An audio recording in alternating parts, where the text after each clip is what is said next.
예레미야서 22장 20절부터 30절까지의 말씀, 저와 여러분이 한 절씩 교독합니다. 20절 말씀입니다. 너는 레바논에 올라 외치며 바산에서 내 소리를 높이며 아바림에서 외치라. 이는 너를 사랑하는 자가 다 멸망하였음이라. 네가 평안할 때에 내가 네게 말하였으나 내 말이 나는 듣지 아니하리라 하였나니 내가 어려서부터 내 목소리를 청종하지 아니함이 내 습관이라. 내 목자들은 다 바람에 삼켜질 것이요 너를 사랑하는 자들은 사로잡혀 가리니 그때에 네가 반드시 네 모든 악 때문에 수치와 욕을 당하리라. 레바논에 살면서 백향목에 깃들이는 자여, 여인이 해산하는 고통 같은 고통이 내게 임할 때에 너의 가련함이 얼마나 심하랴. 여호와의 말씀이니라. 나의 삶으로 맹세하노니 유다 왕 여호와김의 아들 고니아가 나의 오른손에 인장 반지라 할지라도 내가 빼어 네 생명을 찾는 자의 손과 네가 두려워하는 자의 손, 곧 바벨론 왕 느부갓네살의 손과 갈대아인의 손에 줄 것이라. 내가 너와 너를 낳은 어머니를 너희가 나지 아니한 다른 지방으로 쫓아내리니 너희가 거기에서 죽으리라. 그들이 그들의 마음에 돌아오기를 사모하는 땅에 돌아오지 못하리라. 이 사람 고니아는 천하고 깨진 그릇이냐? 좋아하지 아니하는 그릇이냐? 어찌하여 그와 그의 자손이 쫓겨나서 알지 못하는 땅에 들어갔는고? 땅이여 땅이여 땅이여 여호와의 말을 들을지니라. 같이 읽습니다. 여호와께서 이와 같이 말씀하시니라. 너희는 이 사람이 자식이 없겠고 그의 평생 동안 형통하지 못할 자라 기록하라. 이는 그의 자손 중 형통하여 다윗의 왕위에 앉아 유다를 다스릴 사람이 다시는 없을 것임이라 하시니라. 아멘. 22장에는 마지막 왕 세 사람이 등장합니다. 시드기야는 늘 우리가 봤던 왕이고요. 마지막 왕이니까 오늘 여기에 나오지 않지만 우리가 포함시킵니다. 첫 번째가 여호아스, 우리가 잘 알고 있는 요시야 왕의 아들입니다. 3개월 만에 통치가 끝났습니다. 애굽으로 잡혀갔습니다. 그리고 여호아김, 엘리야김이라고도 하는 이 사람, 또 다른 아들이 요시야 왕의 또 다른 아들이 왕이 됐습니다. 11년 다스렸습니다. 그런데 그 사람에 대한 이야기는 그 위에 쭉 나옵니다. 우리가 읽지 아니한 22장 앞부분에 나옵니다. 악하다. 다른 말로 설명할 게 없는 악한 왕이었습니다. 그리고 나서 이 여호아김의 아들 여호아긴, 오늘 본문에는 고니아라고 나오기도 하고 성경의 다른 곳에는 여고니아라고 나오기도 하는 이름이 이렇게 여러 개로 나오는 여호아긴이 있습니다. 이 사람도 3개월 다스렸습니다. 18살에 왕이 되었다가 이 사람은 바벨론에 잡혀갔습니다. 이렇게 사실은 여호아스, 또 그 형제였던 여호아김, 그리고 그 아들인 여호아긴, 그리고 다시 왕이 그의 삼촌인 시드기야로 넘어갑니다. 그러니까 4명 중에 3명은 요아스의 아들들이고 1명만, 오늘 본문에 우리가 읽었던 여고니아라고 하는 사람만 손자가 됩니다. 그러니까 3명의 아들과 1명의 손자가 왕위에 있었는데, 정식으로 따지면 이 여고니아가 사실은 마지막 왕으로 취급을 받습니다. 나중에 시드기야는 그냥 섭정처럼 공식 왕이 바벨론에 있기 때문에, 감옥에 갇혀 있기 때문에 이 감옥에 갇혀 있는 공식 왕 여고니아를 대신해서 다스리는 섭정왕으로 취급을 받았기 때문입니다. 오늘 여기 나와 있는 여고니아에 대한 예언입니다. 이 사람이 잡혀가서 거기 감옥에서 37년을 보냈습니다. 18세에 잡혀가서 37년이면 대략 나이가 어떻게 됩니까? 55세. 50대 중반에 감옥에서 풀려났습니다. 거의 평생을 감옥에서 그의 좋은 시절을 보냈다라고 그렇게 생각하시면 됩니다. 그런데 하나님께서 그에 대해서 말씀하기를 너는 어려서부터 나를 청종하지 않았다. 어떨 때는 좀 잘 이해가 안 되는 부분이 있습니다. 그러면 사람의 어떤 선택이라는 것이 어렸을 때부터 정해지는 것인가? 여기에 이 사람에 대해서 21절에 말하기를 네가 어려서부터 내 목소리를 청종하지 아니함이 네 습관이라. 습관처럼 하나님 말은 뱉어냈다는 거예요. 나 싫어. 나는 내 할아버지가 했던 길 따라가지 않을 거야. 그 아들들도 그랬습니다. 아버지는 경건한데 왜 아들들은 경건한 사람이 하나도 없을까? 그중 하나는 있어야 될 거 아닙니까? 하나도 없습니다. 참 이것도 우리가 알지 못하는 신앙의 신비 가운데 하나입니다. 모든 신앙이 내가 좋다고 아들이 다 좋은 것도 아니고 또 아들이 나쁘다고 또 그 손주 때에 가서 또 나쁜 것도 아니고 이 모든 것들을 우리가 인간의 어떤 이론이나 우리의 판단이나 환경이나 조건 가지고 꼭 이렇게 됩니다라고 말할 수 있는 게 없습니다. 어떤 경우는 이 아들이 참 신앙이 좋을 것 같은데 엉뚱하게 말씀 피우던 아들이 신앙이 더 좋아지는 그런 경우도 있고 참 우리는 이 일에 대해서 인간의 일조차도 우리는 알지 못합니다. 그 중에 하나가 오늘 이 고니아라고 하는 사람에 대한 이야기입니다. 자, 이 사람은 아까 제가 말씀드린 것처럼 37년 동안 바벨론의 감옥에 갇혔다가 나이 55세가 돼가지고 바벨론 왕이 그를 풀어줘서 그냥 일반 평민으로 살아간 게 아니라 높이 올려서 왕궁에서 왕처럼 대접을 해줬습니다. 풀려났고 왕처럼 대접해줬고 그리고 거기서 죽었습니다. 그렇지만 자손이 없었습니다. 오늘 성경의 본문에 분명히 말씀하셨습니다. 이 사람 자식 없을 거다. 평생 동안 형통하지 못할 거다. 한편으로 형통하지 못한 거죠. 감옥에 갇혀서 살았으니까 대부분을. 그리고 다윗의 왕이 앉아 유다를 다스릴 왕이 다시 없을 거다. 쉽게 얘기하면 DNA가 이 자손이 혈통으로는 거기서 끝났습니다. 고니아에서 끝났습니다. 그렇지만 여러분은 이런 의문을 얘기하실 거예요. 아니 목사님, 마태복음에 나오잖아요. 예수님의 족보가 나오는데 거기에 보면은 이 고니아의 아들이 스알디엘과 스룹바벨이 나오지 않았습니까? 나옵니다. 그런데 누가복음에도 보면 3장에 똑같은 두 사람이 나옵니다. 그 위는 요하나니요, 그 위는 네사요, 그 위는 스룹바벨이요, 그 위는 스알디엘이요, 그 위는 네리요. 아니 어떻게 해서 마태복음에서 나오는 스알디엘과 스룹바벨 두 사람과 누가복음 3장에 나오는 스알디엘과 스룹바벨 두 사람은 똑같은 이름으로 같은 시대에 살았던 두 사람을 얘기하고 있느냐? 여기에는 우리가 이렇게 생각하시면 됩니다. 고니아는 아들이 없이 죽었습니다. 자손이 없습니다. 왕이 끊겼습니다. 그런데 이 끊긴 왕위에 나단, 이 다윗의 아들 중에 솔로몬의 나이는 거기서 끊겼고 나단이라는 아들이 있습니다. 나단이라는 아들의 계보를 통하여서 나온 사람이 네리입니다. 이 사람도 사실은 어떤 의미로는 같이 잡혀갔던 그러한 포로였을 것입니다. 그런데 이 사람이 왕이 계승자가 없고 자기 법적인 후계자가 없기 때문에 누구를 입양을 했냐면 스알디엘을 입양을 했습니다. 과거에는 그런 일들이 있었습니다. 법적으로 자손으로 입양을 했습니다. 다윗의 자손입니다. 그래서 입양을 해서 스알디엘이 스룹바벨을 낳았고 여기까지는 두 족보와 같이 갑니다.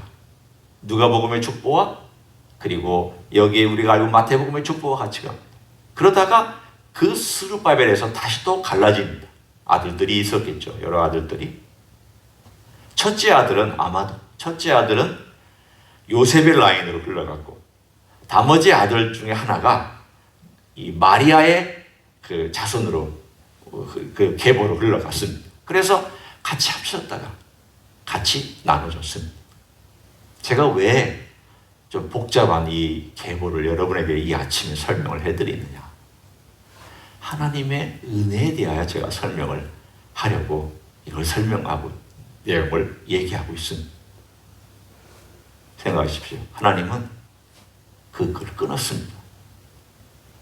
내가 다윗의 왕에 다시는 앉을 직접 너의 계보를 따라 너의 자손이 없게 할 거다. 그 말씀이 이루어졌습니다. 그러나 동시에 하나님은 그 계보를 통하여 오겠다라고 하는 메시아에 대한 약속은 또 지키셨습니다. 어떻게 지켰느냐? 입양해서 다윗의 자손 중에 아들을 입양해서 그 아들의 법적인 계통을 통하여 요셉이라고 하는 아들을 하나님께서 주셨고 마리아라고 하는 딸을 또 주셨습니다. 두 사람 다 다윗의 계보를 통하여 온 사람들입니다. 물론 예수님은 인간의 관계에 의해서 태어난 사람은 아니지만 법적인 계통은, 합법적인 라인은 바로 다윗의 라인, 그리고 그 어머니도 다윗의 라인. 그래서 오신 분입니다. 하나님의 은혜였습니다. 가만히 생각해보면 인간이 어떻게 그런 은혜를 받을 수 있습니까? 어떨 때는 하나님께서 너 마지막이다 이렇게 하시지만, 그래 한편으로 하나님께서 그 마지막이라는 절망 가운데서 또 다른 어떤 방법들을 하나님께서 제공해 주시고 또 그 사람의 어떤 일들을 이루어 가시는 것을 이 한 예로 볼 수가 있습니다. 거기서 끝나야 되잖아요. 다시는 사실은 그 이후에 돌아왔지만 스룹바벨이 백성들을 데리고 돌아왔지만 왕으로 돌아온 게 아니었습니다. 그는 왕이 아니었습니다. 그냥 일종의 조그마한 지역을 다스리는 총독으로 돌아왔을 뿐입니다. 그리고 한 번도 이 다윗의 자손 중에 왕이 된 사람은 없습니다. 이 말 그대로 이루어졌습니다. 왕 된 사람은 없습니다. 그러나 그럼에도 불구하고 하나님께서 예수 그리스도를 다윗의 자손으로 불러주시고 다윗의 왕권을 가지고 있다라고 말씀한 그 법적인 라인은 여전히 이어져 왔고 여전히 합법적으로 기록이 되었습니다. 하나님께서 약속하신 것을 이루어 가시는 그 방법이 어떨 때는 참 신기하기도 하고 어떨 때는 이해가 잘 안 되기도 하고 어떨 때는 하나님께서 그렇게 은혜를 베풀어 주시려고 마음에 정말 작정을 하셨구나. 참 이해가 안 되지만 감사하기도 합니다. 인간을 구원하기 위해서 여고니아라고 하는 이 한 인생, 복받을 만한 한 일을 한 사람이 아닙니다. 그렇잖아요. 어렸을 때부터 하나님 배반하고 하나님 안 따랐다.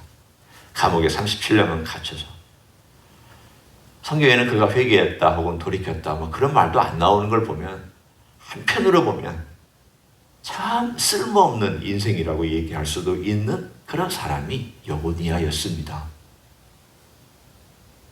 그런데도 그 여고니아에게 하나님께서 그 자손들을 법적으로 입양한 아들이겠지만 자손이 이어질 수 있도록 하나님께서 도와주시고 감옥에서 풀려나서 대접받게 해주시고 왜 이 일을 하셨느냐?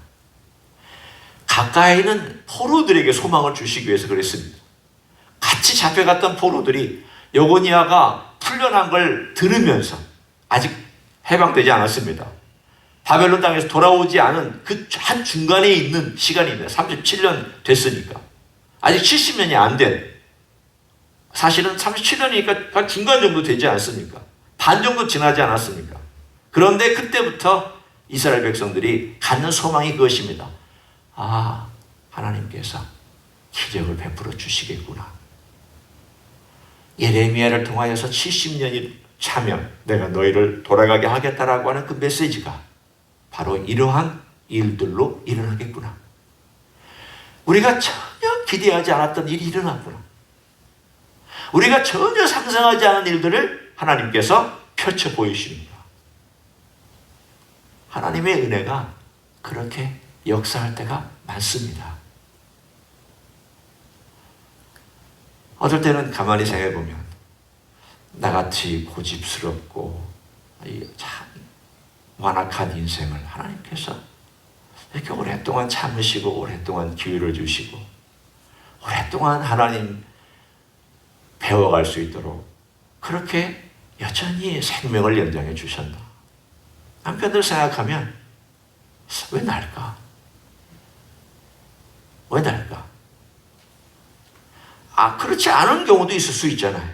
가정법이지만 그렇지 않을 수도 있잖아요. 그냥 데려가실 수도 있고 기회를 주시지 않을 수도 있는데 왜 나한테 이런 기회를 주셨을까? 제가 다른 사람은 모릅니다. 하나님께서 기회를 주신 것을 알고 깨닫고 있는지 아닌지 그건 제가 판단할 일이 아닙니다.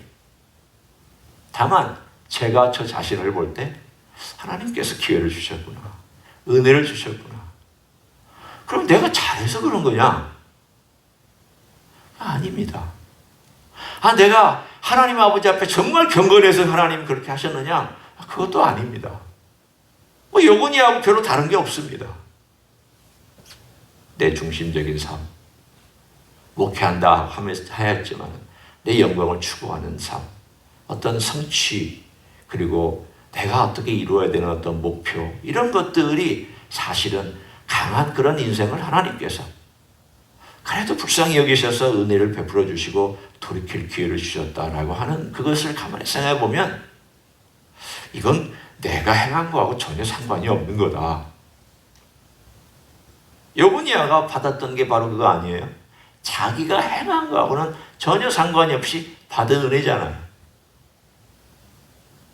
그 메시지를 통하여서 이스라엘 백성들에게 소망을 주셨고 또 그의 자손을 계보를 통하여 메시아의 그 계보가 형성이 됐고 마리아의 계보가 형성이 됐고 하나님께서 인류에게 주시고자 하는 그 약속을 그대로 지키셨잖아요.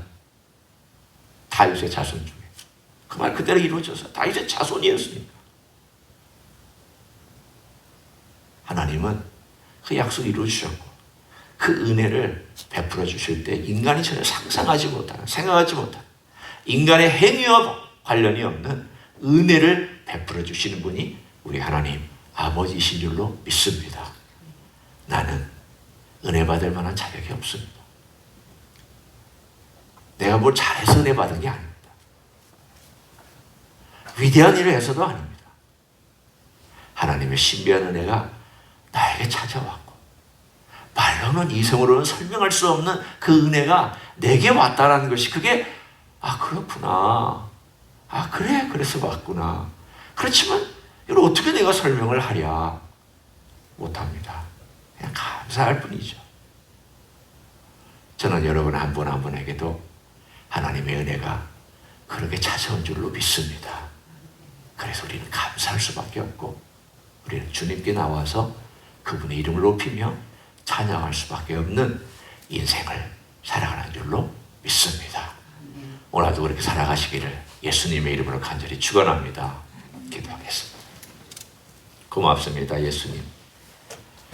은혜 받을 만한 자격도 없고 구원받을 만한 일을 한 것도 없지만 주님께서 불쌍히 여기셔서 구원해 주시고 하나님 일 할 수 있도록 도와주시니 감사를 드립니다. 주님, 버림받아도 할 말이 없는 어리석은 인생이요 죄인을 주님께서 무슨 이유인지 어떤 목적인지 다 헤아릴 수 없는 그 일을 위해서 주님께서 베푸신 은혜 감사와 감사를 드립니다. 오늘도 그 은혜 앞에 오늘도 왔습니다. 불쌍히 여겨주시는 은혜를 구하기 위하여 왔습니다. 오늘도 주님의 은혜를 구하는 종들의 기도를 들으시고 하늘에서 응답하여 주시옵소서. 이제는 우리 구주 예수 그리스도의 은혜와 하나님 아버지의 극진하신 사랑과 성령 하나님 교통하심의 역사가 오늘도 우리 주 예수 그리스도를 따라가며 그 은혜 앞에 오늘도 기도하며 그 은혜 때문에 오늘도 생명을 유지하고 그 은혜를 찬양하기를 소원하여 이 자리에 참여한 모든 종들 위해와 주임지 히스교회 위해와 이민교회들과 한국교회들과 선교사님들 위해 이제부터 영원히 함께 하실지어다. 아멘.